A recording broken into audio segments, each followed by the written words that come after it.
Boy tells mom his ear is sore. Doctors can't believe what they find inside. Mrs. Tremblay, I haven't seen anything quite like this. Does your son own a watch? Kim's mind flashed to the one she had bought him for his birthday. How did he know? What was wrong with her son's ear? Kim Tremblay felt so lucky. She married her high school sweetheart right out of Northern Secondary School in Toronto. She and Paul, her husband, couldn't have been happier. But things would change drastically after Kim realized she was pregnant. And 9 wonderful years later, she was still happier than ever, with her husband and her 8-year-old son Timothy. Timothy Tremblay is your average 8-year-old boy. He loves video games, playing outside in the Toronto summer with his toys, and even drawing pictures in the harsher winter months. But Timothy did have a curiosity about him, one that wasn't uncommon for young children exploring the world around them. But his mother didn't know that this curiosity would soon lead him to the ER. Soon Timothy's birthday rolled around. His parents knew just what to get him, a watch. He had been begging them to get him a digital watch for months. Now that it was his birthday, they could finally get it for him. Timothy excitedly ripped the wrapping paper off of the box and looked at the watch inside. He jumped up and down in excitement and put it on. But if Kim knew that the present would mean he'd end up in the hospital, she would never have given it to him. Timothy's birthday passed, and the following week he ate nothing but leftover cake for dinner. But then, one night, he crept into his parents' bedroom and woke them up in tears. "Mom, are you awake? I'm in pain." Kim woke to the sound of her child's distressed voice, just as any mother would. But what he told her next only led to further confusion, and it would only be the beginning of the iceberg. "What's wrong, darling? Is everything okay?" Kim asked in a soothing voice. "My ear, it's really, really sore," Timothy softly replied. Kim went into overdrive as any mother would. She got up and made her way to the medicine cabinet.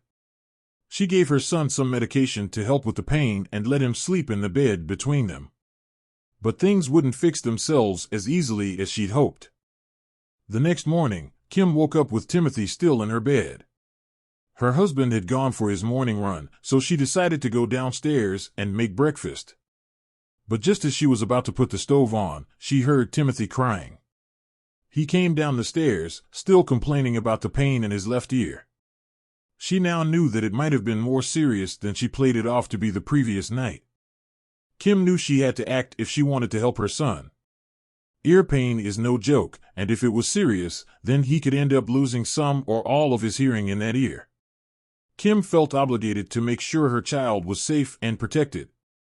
It was clear that the medication wasn't working, so she knew he would have to go to the hospital. She knew he hated it, but he had to go for his own benefit. But she had no idea what the doctors were going to find. The moment Kim mentioned the hospital, Timothy went into a full tantrum. His emotions were already running high from the pain, but hearing the word hospital put him into a frenzy. He didn't want to go. It was a difficult situation, he needed to get better, but the only way for that to happen was to get him there. After a lot of pleading and promises of treats on the way home, Timothy finally agreed. And good thing they did, because the doctors were about to find something astonishing. Kim rushed Timothy to the nearest hospital to get him examined. She had to sign some paperwork and sit in the waiting room until finally they got a doctor available. The doctor smiled at Timothy and asked him a few questions. After that, he started examining his ear. But Kim watched in horror as the doctor's expression went to a grimace. What was going on? The doctor further explained that Timothy did have something creating his ear pain. It was a foreign object that shouldn't have been there. The doctor told them that it was, in fact, a watch battery. Kim was speechless.